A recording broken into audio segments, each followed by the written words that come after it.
नाज़रीन आदाब, कैसे हैं आप? उम्मीद है खैरियत से होंगे। पाकिस्तान और इंडिया का जो मामला है, ये पाकिस्तान के लिए इंतहाई अहम है। सर्वाइवल का मामला है। ज़ाहिर सी बात है, अगर इस खित्ते में कोई ऐसा तसादुम छिड़ गया जिसमें दो न्यूक्लियर पावर्स इन्वॉल्व हुए हैं, तो ज़ाहिर सी बात है कि वो कोई इंतहाई ख़तरनाक रुख भी इख्तियार कर सकता है। इसलिए बात उसी के गिर्द घूमेगी। लेकिन जो लेटेस्ट डेवलपमेंट्स हो रही हैं, उन डेवलपमेंट्स के पीछे क्या हो रहा है, हम आपको ये भी बताएंगे आज। गुज़िश्ता रोज़ आपने सुनी वो एक जुमला DGI-SPR का जो है ना, वो बहुत ही कमाल का जुमला है। बल्कि वो हमारे दोस्त हैं मुमताज़ भट्टी, उनके बकौल आज तक लाखों फिल्में बनी हैं, किसी फिल्म का डायलॉग भी ऐसा नहीं लिखा जा सका। उन्होंने कहा कि हमला, अगर आपने हमला किया तो हम जवाब देंगे, लेकिन शुरू आप करेंगे, ख़त्म हम करेंगे। ये जुमले उस वक्त बोले जाते हैं जब फरीक़ैन जो है वो अपनी अपनी ताकत का हकीकी अंदाज़ा लगा लेते हैं। और पाकिस्तान का चूँकि 2019 का एक तजुर्बा रखता है, भारत भी रखता है, तो इसलिए ये कहना उनका DGI-SPR का कोई बेजा नहीं है। ताहम दुआ करनी चाहिए कि खित्ते में कोई तसादुम ना छिड़े, और इस तसादुम को रोकने के लिए दुनिया सरगर्म भी है। एक नुक्ता नज़र तो खैर ये भी है कि पाकिस्तान ने जब भारत को जवाब दिया, भारत पहलगाम वाक़या हुआ, भारत ने इल्ज़ाम आयद किए, पाकिस्तान का नाम ऑफिशियली उन्होंने अब तक नहीं लिया।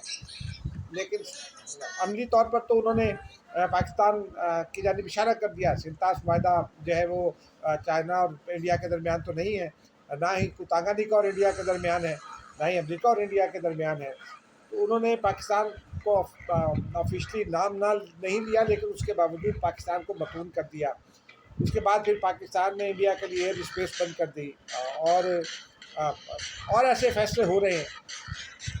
बदकिस्मती की बात है, क्योंकि दुनिया में हमेशा उन्हीं ममालिक ने तरक्की की है, उनकी मईशत बेहतर हुई है जिनकी रीजनल ट्रेड है। मिसाल के तौर पर, अगर किसी मुल्क को चावल चाहिए और वो चावल अगर वो ख़रीदता है कहीं ब्राज़ील से, तो उसको जनूबी एशिया तक पहुँचते पहुँचते जो उसकी कॉस्ट है वो कितनी होगी। लेकिन अगर वो चावल अपने पड़ोसी मुल्क से ख़रीदता है, तो उसकी कॉस्ट जो है वो शायद 90% कम हो जाएगी। ये चीज़ें जो हैं ये देखने वाली होती है, और इसीलिए रीजनल ट्रेड को दुनिया भर में जब प्रमोट किया गया, साफ्टा और सैप्टा जो है वो बनाए गए साउथ एशिया में। लेकिन ये फ्री ट्रेड एग्रीमेंट्स जो हैं, ये सारी दुनिया में इनको प्रमोट किया गया। और टैरिफ्स जो हैं वो उनको वेव भी किया गया, उनको कम भी किया गया। अब ट्रम्प साहब आए तो उन्होंने दुनिया भर पर टैरिफ बढ़ा दिए। उसके नतीजे में सारे ममालिक परेशान हैं, और दुनिया इस वक्त, पूरी दुनिया अगर आप देखें तो वो कोई अच्छी सूरत नहीं है। दुनिया में गज़ा का कॉन्फ्लिक्ट जारी है, भारत का पागलपन भी जारी है। जाहिर सी बात है, अगर भारत पागलपन का शिकार होगा तो पाकिस्तान तो छोटा मुल्क, भारत के बकौल छोटा मुल्क है, तो पाकिस्तान को अपने सर्वाइवल का हमेशा ख़तरा होता है भारत जैसी कुव्वत से। तो इसलिए फिर पाकिस्तान को भी जवाब देना पड़ता है। तो दुआ करनी चाहिए। ये जो हम मीम्स बना रहे हैं, हमने ये ठट्ठे उड़ा रहे हैं, ये कुछ जो है वो ये ठीक है कि आपको दलेर होना चाहिए, आपको प्रेशर नहीं लेना चाहिए, लेकिन ये भी कोई बात नहीं है। फिर हम अपनी हुकूमतों का भी मजाक उड़ाना शुरू कर देते हैं, दूसरों का भी मजाक उड़ाना शुरू कर देते हैं। वो गैर मुनासिब सा रवैया है। लेकिन भारत दुआ करनी चाहिए कि दोनों ममालिक किसी ख़तरनाक कॉन्फ्लिक्ट में ना जाए। दुनिया भी ये कोशिश कर रही है। इस दरमियान में जो डेवलपमेंट्स हो रही हैं, गुज़िश्ता रोज़ मैंने पूछा था इसहाक डार साहब से, उनसे ये पूछा था कि क्या मार्को रूबियो जो है वो मीडिएशन की कोशिश कर रहे हैं, और ममालिक भी इतराज़ है कि मीडिएशन की कोशिश करें, क्योंकि उन्होंने ये ऐलान किया था कि वो आज पाकिस्तान और इंडिया की क़यादत से बात करेंगे। तो क्या मीडिएशन वर्केबल भी है? तो इसहाक डार ने एक बहुत ही जो है वो टू द पॉइंट जवाब दिया था। उनका ये कहना था कि हम तो हमेशा दोस्तों की मदद को खुशामदीद कहते हैं, लेकिन इस वक्त, और अभी कहेंगे, ताहम उनका ये कहना था कि इस वक्त ज़रूरत इस बात की है कि मीडिएशन से ज़्यादा इन्वेस्टिगेशन पर तवज्जो दी जाए। अब पाकिस्तान का ये जो कॉन्फिडेंस है मीडिएशन और इन्वेस्टिगेशन के हवाले से, ये बड़ी इंपॉर्टेंट बात है। क्योंकि अगर अभी भी एक दोस्त से बात हो रही थी, तो अगर पाकिस्तान ने ऐसा कुछ किया होता तो पाकिस्तान इतने कॉन्फिडेंस के साथ इंटरनेशनल इन्वेस्टिगेशन का ना कहता। इंटरनेशनल इन्वेस्टिगेशंस का क्यों कहा जा रहा है? वजह क्या है? वजह दो तीन वाक़यात हैं। मुंबई अटैक हुआ तो भारत ने पाकिस्तान पर इल्ज़ाम लगाया, पाकिस्तान ने कहा चलिए मुश्तरका तहकीकात करते हैं। आज तक भारत ने पाकिस्तान का जो इन्वेस्टिगेशन कमीशन है, अदालती कमीशन, उसको भारत के दौरे की इजाज़त नहीं दी। तो फैक्ट्स कैसे असरटेन होंगे? फिर जो समझौता एक्सप्रेस आतिश ज़दगी का वाक़या हुआ, उसमें भी पाकिस्तान कहता है कि हमें आने दें। वो तो समझौता एक्सप्रेस थी, पाकिस्तानी शहीद हुए उसमें, लेकिन भारत उसकी इजाज़त नहीं देता। तो अब यूँ समझिए कि जो है वो पाकिस्तान को एतबार नहीं है। फिर जाफ़र एक्सप्रेस का वाक़या हुआ तो पाकिस्तान कहता है कि उसकी भी इन्वेस्टिगेशन करा लें। तो इस वजह से और भारत को ये कबूल नहीं है। भारत को कबूल क्यों नहीं है, ये फिर वजह साफ समझ में आ जाएगी कि आप जब फॉल्स फ्लैग करेंगे तो फिर आपको चीज़ें समझ नहीं आएंगी। वॉर मॉन्गरिंग को अच्छी चीज़ नहीं है। मैं जब भी भारतीय चैनल्स पर बैठता हूँ तो मैं उनसे यही गुजारिश करता हूँ कि जो मीडिया है उसको कम से कम अपना रोल प्ले करना चाहिए। जाहिर सी बात है, हुकूमतों के अपने अपने मामलात होते हैं, उनको हुकूमत करना होती है, उनको हुकूमत करने के उनके अपने तरीके होते हैं। लेकिन जो मीडिया है वो एक संजीदा एलिमेंट है, तो मीडिया को ये कोशिश करनी चाहिए कि बात जन तक ना जाए। यही मेरी एडवाइस अभी अभी भी होती है। अभी भी मैंने इंडियन चैनल्स को काफ़ी इस हवाले से लताड़ा भी कि आप लोग ये क्या कर रहे हैं, झूठ फैलाते हैं, मुसलसल झूठ फैलाया जा रहा है। अब ये एक बड़ा अलमिया है, लेकिन गुज़िश्ता रोज़ की जानिब वापस आते हैं। गुज़िश्ता रोज़ 24 घंटों में होने वाले डेवलपमेंट्स पर एक तो हमने पिछले दिनों में भारत के जहाँ ड्रोन गिराए थे, वहाँ 2 क्वाड कॉप्टर को गिराए, जासूसी के लिए गिराए थे। कल गिराए वो हमने। लीपा पर हमने पहले ड्रोन गिराए थे, लेकिन कल जो है वो हमने बिब्बर सेक्टर में और जो है वो एक और सेक्टर में गिराए। तो ये भारत की जानिब से इश्तिहारअंगेज़ी की कोशिशें समझी जा रही हैं। फिर 24 से 36 घंटे इम्पोर्टेंट कहे जा रहे थे, वो भी कहे जा रहे हैं, लेकिन गुज़िश्ता रोज़ मार्को रूबियो की जो मदाखलत है, उन्होंने वज़ीर-ए-आज़म पाकिस्तान से बातचीत की टेलीफोन पर, और इंडियन एक्सटर्नल अफेयर्स मिनिस्टर हैं जयशंकर, सुब्रमण्यम जयशंकर, उनसे बात की।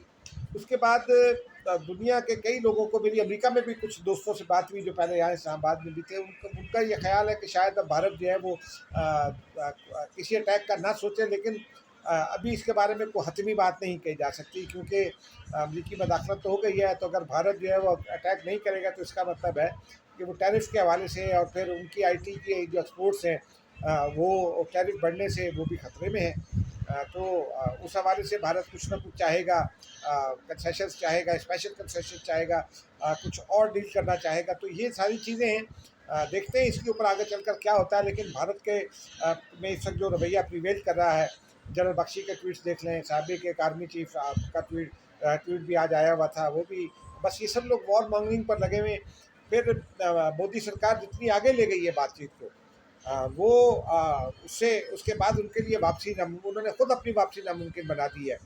यहाँ तक नहीं जाना चाहिए। लेकिन अब जो ताज़ा वाक़यात सामने आ रहे हैं, ताज़ा फैक्ट्स जो सामने आ रहे हैं, आज वो टेलीग्राम के ज़रिए ये फैक्ट सामने आ गया कि ये जो सारा स्क्रिप्ट था, ये तो रॉ का मंसूबा था। पहलगाम पूरा स्क्रिप्ट तैयार था कि कहाँ कब क्या होना है, क्या करना है, कैसे करना है, और ये एक एक चीज़ तय थी, तमाम तफसीलात, तमाम जुज़ियात उसमें तय की गई थी। छोटी से छोटी बात का भी ख्याल रखा गया था, छोटा से छोटा नुक्ता भी हुआ था। लेकिन गड़बड़ हो गई। गड़बड़ क्यों हुई? गड़बड़ मीडिया को उन्होंने कहते हैं कि 48 घंटे बाद इस्तेमाल करना था, उसमें लिखा हुआ है।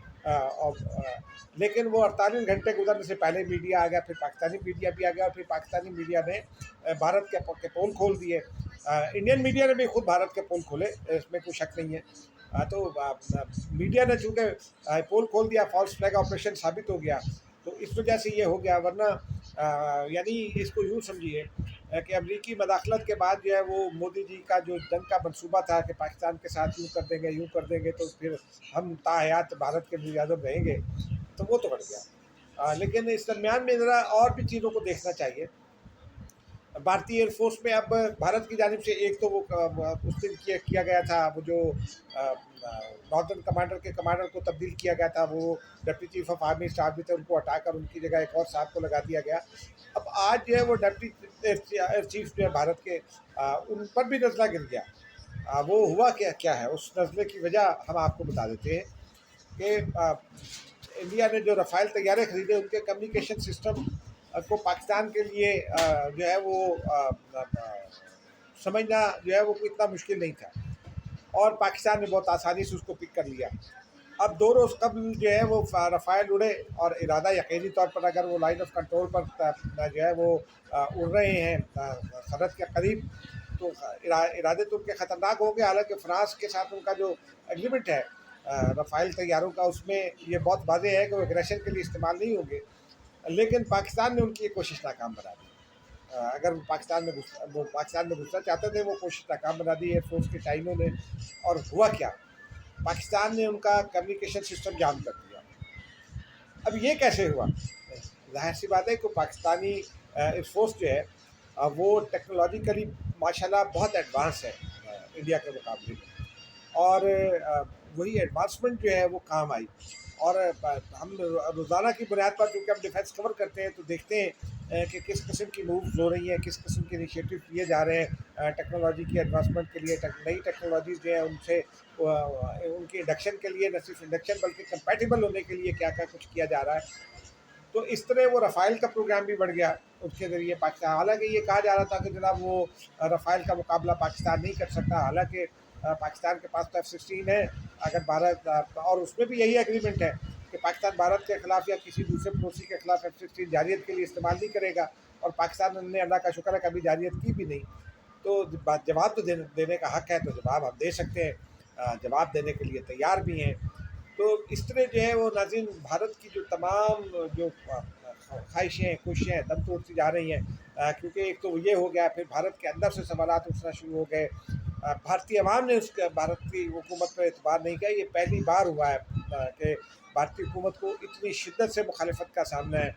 जगह जगह सवालात उठ रहे हैं। गुज़िश्ता रोज़ आपने देखा था DGI-SPR की प्रोग्राम में कि सत्यपाल जो गवर्नर थे वो क्या कह रहे थे, और लोग क्या कह रहे थे।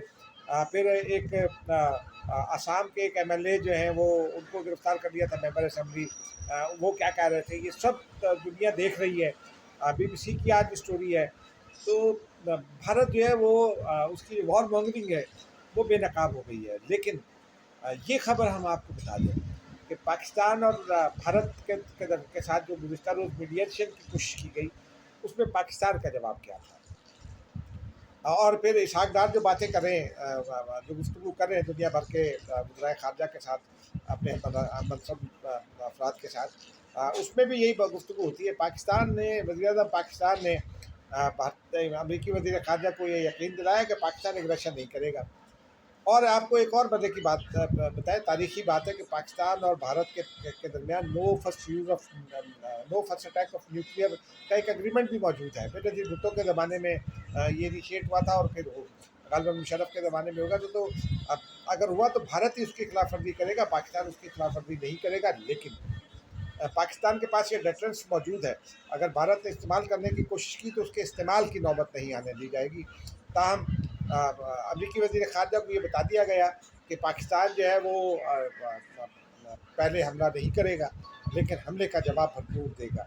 उन पर ये वादे कर दिया। उन्होंने एक बड़ी प्रोफेशनल बात की है। अमेरिका ने भारत का आर्गूमेंट बाय नहीं किया, पाकिस्तान के खिलाफ इल्ज़ामात को बाय नहीं किया।